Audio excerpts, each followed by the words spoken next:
Hello and welcome to RajyaSabhaTV. I am Tina Jha with News Tonight. Wishing all our viewers a very happy New Year's Day. Before we go over to the headlines, RajyaSabhaTV appeals to all its viewers to stay safe from the COVID-19 pandemic. Wear face masks, wash hands and face regularly, and maintain physical distancing while stepping outside. Remember, these simple precautions from your end are all that it takes to defeat the ongoing pandemic. And now over to the top stories of the day. 6 lighthouse projects flagged in 6 states. Prime Minister Modi underscores their significance in strengthening cooperative federalism. Housing projects to use innovative, sustainable and disaster-resilient technologies from across the world.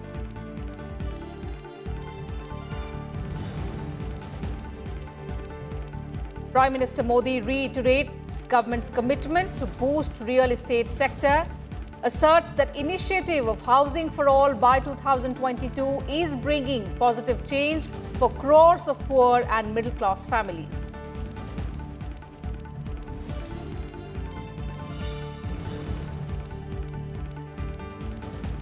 Good news for the economy. GST collections cross 1,15,000 crore. It is the highest ever revenue collection since GST was implemented.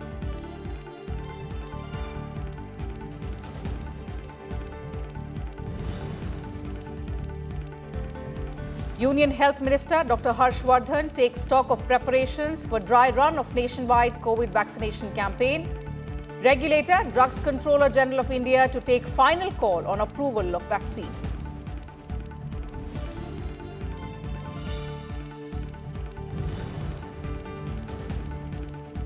And cold wave and fog gripped North India on New Year's Day. Mercury plummets to 15-year low of 1.1 degrees Celsius in Delhi.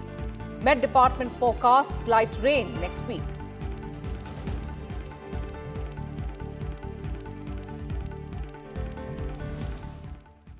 Prime Minister Narendra Modi laid the foundation stone of lighthouse projects under Global Housing Technology Challenge at 6 sites across 6 states through video conferencing.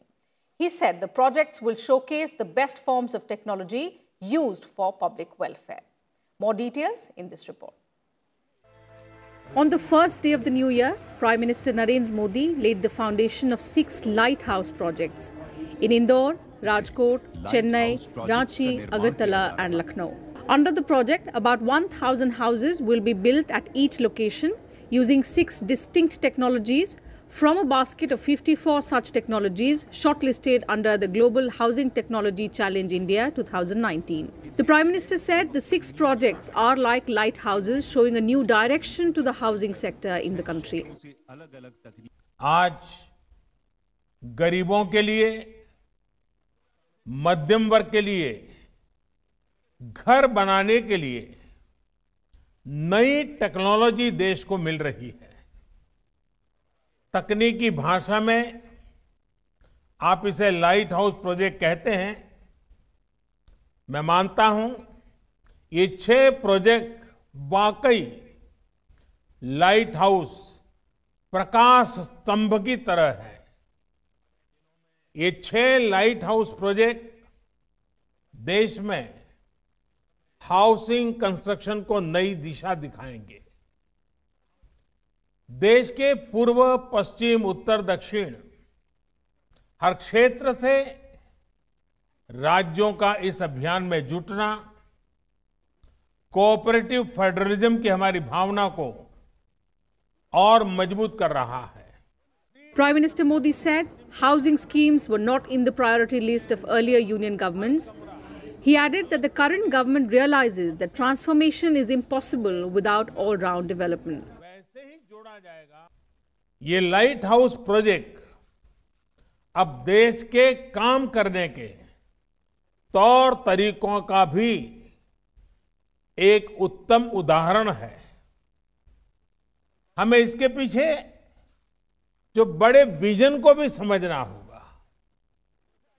एक समय में आवास योजनाएं केंद्र सरकारों की प्राथमिकता में उतनी नहीं थी जितनी होनी चाहिए। सरकार घर निर्माण की बारीकियों और क्वालिटी पर नहीं जाती थी, लेकिन हमें पता है बिना काम के विस्तार में ये जो बदलाव किए गए हैं, अगर ये बदलाव न होते कितना कठिन होता। आज देश ने एक अलग अप्रोच चुनी है, एक अलग मार्ग अपनाया है। The Prime Minister reiterated that the government is committed to encourage investment in real estate sector and is making continuous efforts in this direction. सरकार ने होम लोन पर ब्याज में छूट की विशेष योजना शुरू की। मध्यम वर्ग के साथियों के जो घर बरसों से अधूरे पड़े थे, उनके लिए 25,000 करोड़ रुपए का विशेष फंड भी बनाया गया है। साथियों, इन सारे फैसलों के साथ ही लोगों के पास अब रेरा जैसा कानून की शक्ति भी है। रेरा ने लोगों में ये भरोसा लौटाया है कि जिस प्रोजेक्ट में वो पैसा लगा रहे हैं वो पूरा होगा, उनका घर अब फंसेगा नहीं। आज देश में लगभग 60,000 रियल एस्टेट प्रोजेक्ट्स रेरा के तहत रजिस्टर्ड है, जो इस प्रकार हैं। Prime Minister Modi also announced the winners under Affordable Sustainable Housing Accelerators India, Asha India, and gave away annual awards for excellence in implementation of Pradhan Mantri Awas Yojana Urban, that is the PMAYU mission.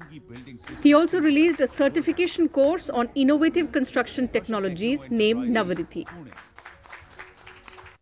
Bureau Report, RajyaSabhaTV. आत्मनिर्भर भारत बनाने के लिए प्रौद्योगिकी और innovation को बढ़ावा दें। Housing and Urban Affairs Minister Hardeep Singh Puri and Chief Ministers of Uttar Pradesh, Madhya Pradesh as well as Gujarat, among others, also participated in the foundation stone laying ceremony of lighthouse projects. Bharat के हर नागरिक को अपना पक्का घर मिले, इस लक्ष्य को पाने के लिए 25 जून 2015 को प्रधानमंत्री आवास योजना शहरी या PMAY अर्बन की शुरुआत हुई। खुशी है कि आज की तारीख में जो राज्यों से डिमांड आई थी 1 करोड़ 12 लाख घरों की, उनमें से हमने 1 करोड़ 9 लाख सैंक्शन कर दिए हैं। 70 लाख घरों पर निर्माण किया जा रहा है और 40 लाख घरों का निर्माण पूरा हो गया है और लाभार्थियों को मिल चुके हैं। उत्तर प्रदेश ने अब तक 17,58,000 से अधिक परिवारों को एक आवास उपलब्ध कराया है, जिनमें 6,15,000 आवास पूर्ण होकर के उन सभी गरीब परिवारों को उपलब्ध कराए जा चुके हैं। इस योजना के अंतर्गत 9 महीने में हमने अनेकों नवाचार किए हैं।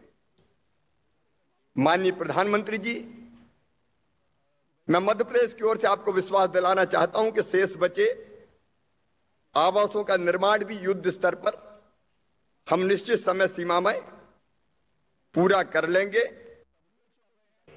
मैं आपको ये बताना चाहता हूं कि क्रेडिट लिंक सब्सिडी यानी CLSS के तहत 2,75,000 से अधिक लाभार्थियों को घर खरीदने पर लोन पर सब्सिडी दी है।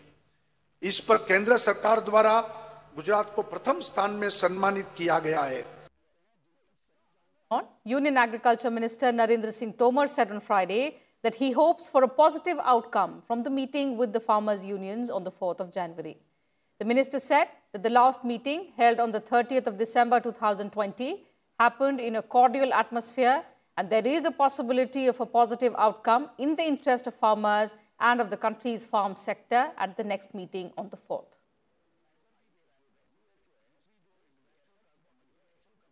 The Union government has lifted the ban on export of all varieties of onion from the 1st of January as prices have fallen sharply in the last few weeks. A notification to this effect was issued by the Directorate General of Foreign Trade earlier on Monday. The government had banned the export of all varieties of onions on the 15th of September as a precautionary step to preserve domestic supplies. And in good news on the economic front, GST collections surged to an all-time high in December 2020 as economic activities picked up in the country. The gross GST revenue collected in December is 1,15,174 crore rupees. The revenue collected is 12% higher than the GST revenues in the corresponding period last financial year. In a statement, the Finance Ministry said December collections were the highest ever since the implementation of the nationwide tax in July 2017. The previous best was in April 2019, when 1.13 crore was collected as GST collections. And Lok Sabha Speaker Om Birla has made changes with respect to the nominations of members to the department-related parliamentary standing committees. Here's a report on what changes have been made. Deep Singh Shankar Singh Rathore was nominated from the Committee on Water Resources to the Committee on Energy. Dr. Sanjeev Kumar Singhri has been nominated from the Committee on Food, Consumer Affairs and Public Distribution to the Committee on Chemicals and Fertilizers. Nandingam Suresh has been nominated from the Committee on Chemicals and Fertilizers to the Committee on Food, Consumer Affairs and Public Distribution, while Rajveer Singh has been nominated from the Committee on Home Affairs to the Committee on Education, Women, Children, Youth and Sports. PP Muhammad Faisal has been nominated from the Committee on Personnel, Public Grievances, Law and Justice to the Committee on Home Affairs. Sumlata Amrish has been nominated from the Committee on Commerce to the Committee on Information Technology. There are 24 departmentally related standing committees or DRSCs. Each one oversees a set of ministries. 8 are under the Rajya Sabha and 16 under the Lok Sabha. And Rajya Sabha Chairman M. Venkaiah Naidu has nominated newly elected or re-elected members of Rajya Sabha to the department-related parliamentary standing committees. We get you this report that tells you about the appointments that have been made to the various parliamentary panels. Professor Ram Gopal Yadav has been nominated to the department-related parliamentary standing committee of Health and Family Welfare. Neeraj Shekhar has been nominated to the department-related parliamentary standing committee on Home Affairs. Hardwar Dubey has been nominated to the department-related parliamentary standing committee of Personnel, Public Grievances, Law and Justice. Seema Devedi has been nominated to the department-related parliamentary standing committee on Science and Technology, Environment, Forests and Climate Change. Sushil Kumar Modi has been nominated to the department-related parliamentary standing committee on Transport, Tourism and Culture. B.L. Verma has been nominated to the Committee of Agriculture. Arun Singh has been nominated to the department-related parliamentary standing committee on Chemicals and Fertilizers. Brijlal has been nominated to the department-related parliamentary standing committee of External Affairs. Naresh Bansal has been nominated to the Committee on Labour. Chandraprabha, Narayan Koragappa and Ramji have been nominated to the panel on Social Justice and Empowerment. Professor Ram Gopal Yadav has been appointed as the chairman of department-related parliamentary standing committee on Health and Family Welfare from 23rd December 2020. Kriti Mishra, RajyaSabhaTV. Lok Sabha Speaker Om Birla has also granted extension of time to the Standing Committee on Social Justice and Empowerment for examination and presentation of the report on the Maintenance and Welfare of Parents and Senior Citizens Amendment Bill 2019. Lok Sabha Speaker Om Birla has granted extension of time to the Standing Committee on Social Justice and Empowerment to examine and present the report on the Maintenance and Welfare of Parents and Senior Citizens Amendment Bill 2019 up to 31st of January 2021. The bill was introduced in the Lok Sabha on 11th December 2019. It was referred to the Standing Committee on 23rd December 2019.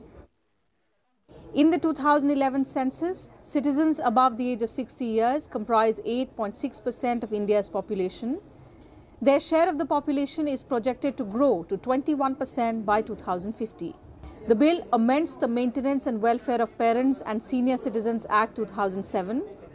It expands the definition of maintenance and welfare and removes the ceiling of 10,000 rupees as maintenance. It includes the preference to dispose of applications of senior citizens above the age of 80 years. It also proposes registration of senior citizens care homes and home care service agencies. It further seeks to ensure that minimum standards are maintained at senior citizen care homes. The bill includes the appointment of nodal police officers for senior citizens at every police station and district-level special police unit with a helpline for senior citizens. Kriti Mishra's report for RajyaSabhaTV.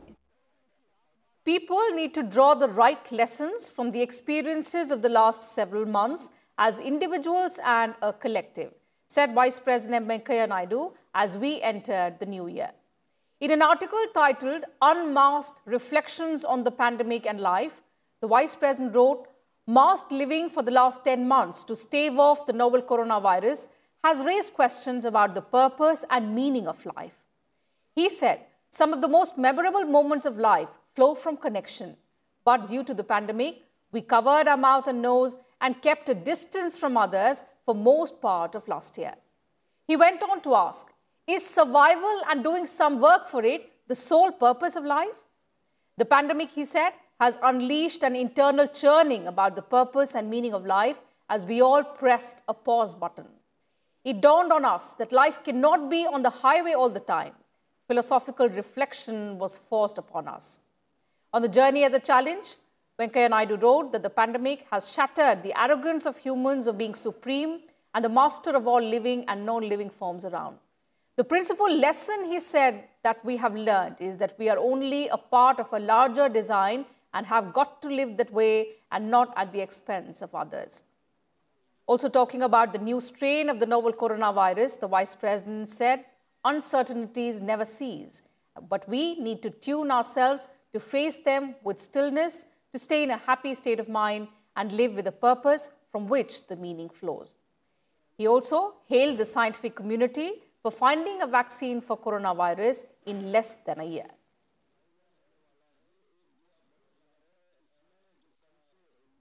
Ahead of the nationwide COVID-19 vaccine dry run, Health Minister Dr. Harshvardhan on Friday chaired a high-level meeting to review preparedness at the vaccination sites. During the meeting, he directed all states to complete necessary arrangements for the vaccination rollout. Dr. Harshvardhan said that the dry run is focused on identifying the challenges and then rectifying them in the earlier stage. He also stressed on the need for adequate security arrangements at session sites, cold chain points, and during vaccine transportation. The dry run for COVID-19 vaccination will be conducted across India on Saturday. It is aimed at assessing the operational feasibility of administering the COVID-19 vaccine. Mock drill, उसको dry run कहिए, trial run कहिए, vaccine को देने के संदर्भ में किसी भी प्रकार की कोई भी इम्प्लीमेंटेशन में कमी ना रहे, वो कल होने जा रहा है।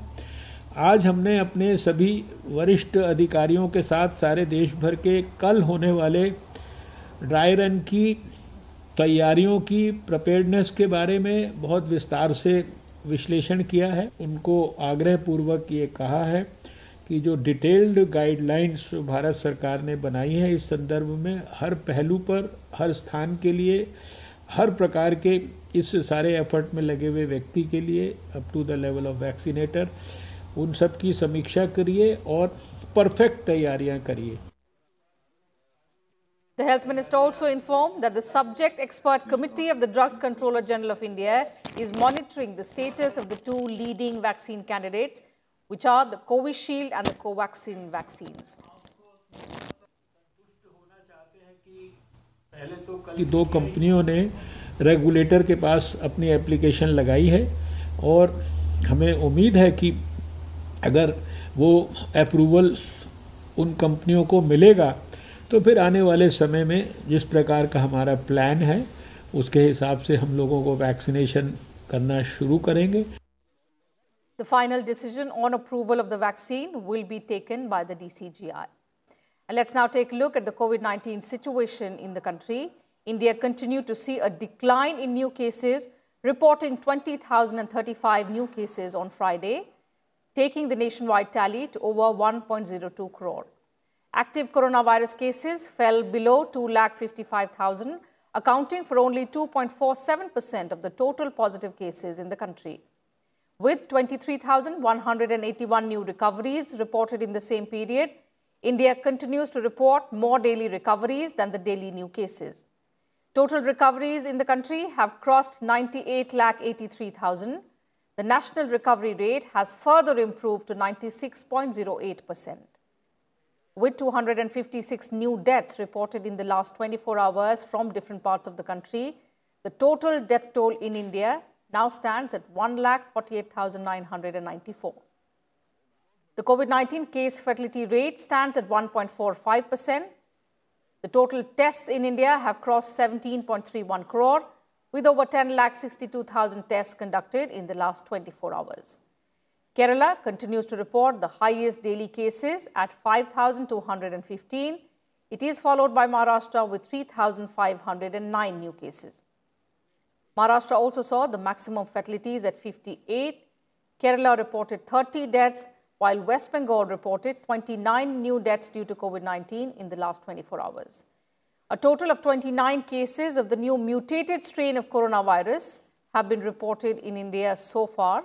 The positive cases include 10 from New Delhi, 1 from Kalyani in West Bengal, 5 from Pune, 3 from Hyderabad, and 10 from Bengaluru.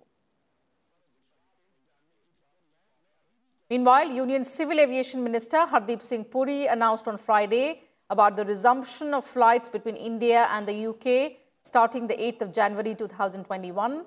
Operations till 23rd January will be restricted to 15 flights per week. India had on 21st of December banned flights connecting the UK after the detection of a new strain of coronavirus in Britain. The suspension of flights was effective from midnight of 22nd December till the 31st of December, which was later extended till the 7th of January. The World Health Organization on Friday cleared the Pfizer-BioNTech coronavirus vaccine for emergency use, making it the first to receive emergency validation from the global agency since the outbreak of the pandemic last year. The UN Health Agency said that the vaccine met the must-have criteria for safety and efficacy, which has been set by the global body. The move aims to ensure access to COVID-19 vaccines in countries without their own regulatory sources. Pfizer-BioNTech COVID vaccine has already received clearance in countries like the United States, the UK, the European Union, among others.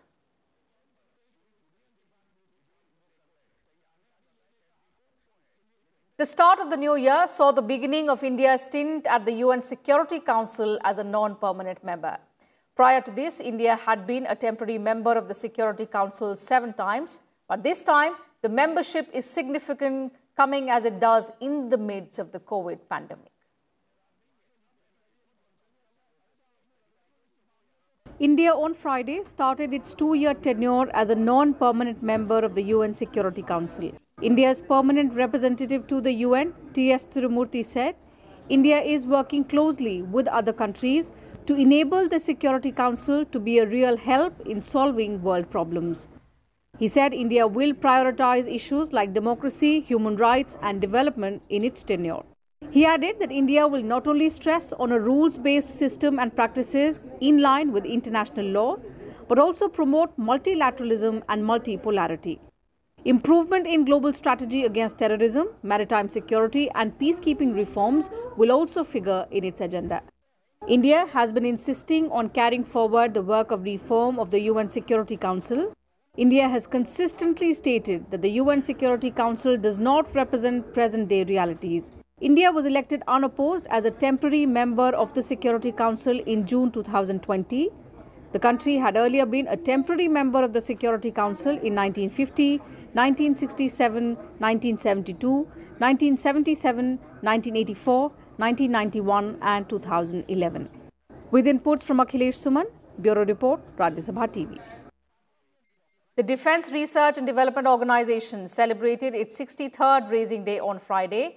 On the occasion, DRDO reiterated its resolve to make the country self-reliant by developing indigenous advanced defence technologies and systems.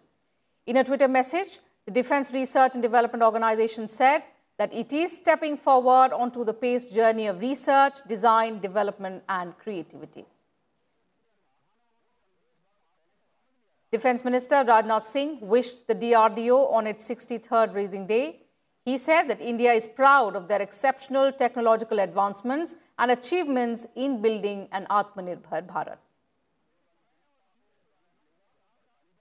The DRDO was established in 1958 with just 10 laboratories to enhance the research work in the defence sector. It was formed by the merger of the Technical Development Establishment and the Directorate of Technical Development and Production of the Indian Ordnance Factories with the Defence Science Organisation.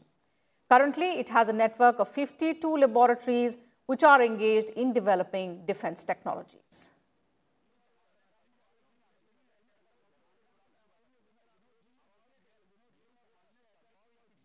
RSS Chief Mohan Bhagwat on Friday released the book titled Making of a Hindu Patriot, Background of Gandhiji's Hind Swaraj. The book has been authored by J.K. Bajaj and M.D. Srinivas. The RSS chief described the book as an authentic scholarly research document on Mahatma Gandhi.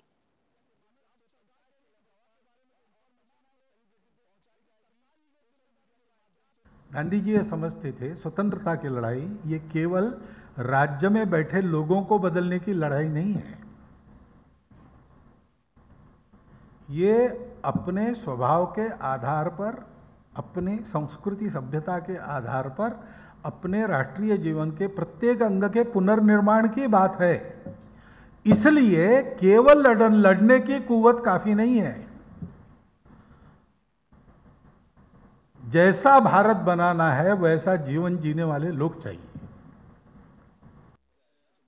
On the weather front, the India Meteorological Department said on Friday that North India, which has been reeling under a severe cold wave, is likely to get some relief from the 3rd of January, as temperatures are expected to rise by 3 to 5 degrees Celsius. On Friday, national capital Delhi recorded a minimum temperature of 1.1 degrees Celsius. The Met Department said minimum temperatures over the North Indian plains are between 1 to 6 degrees Celsius, except at isolated places in South Haryana and North Rajasthan, where it is between 0 to -1 degree Celsius. The Met Department also predicted dense or very dense fog in some pockets over Punjab, Haryana, Chandigarh, Delhi and Uttar Pradesh, and also dense fog in isolated pockets over Bihar, Assam and Meghalaya, Manipur and Tripura over the next 2 to 3 days. Uttarakhand, West Madhya Pradesh will also experience dense or very dense fog in some pockets over the next 24 hours.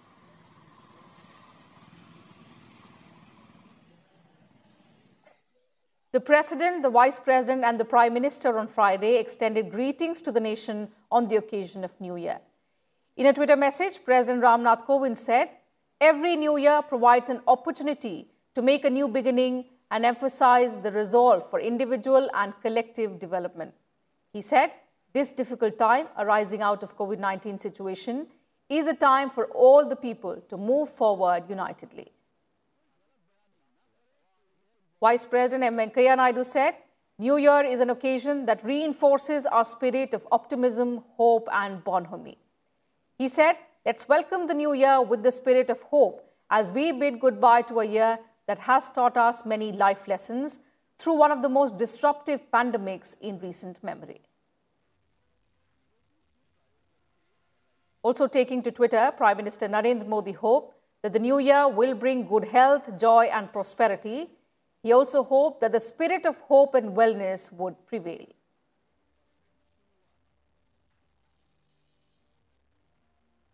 So that's it from us in this bulletin. But before we leave, we once again urge all our viewers to stay safe from the COVID-19 pandemic. Wear face masks, wash hands and face regularly, and maintain physical distancing whenever you step outside. Remember, these simple precautions are all that it takes to defeat the pandemic. Good night, and thank you very much for your time.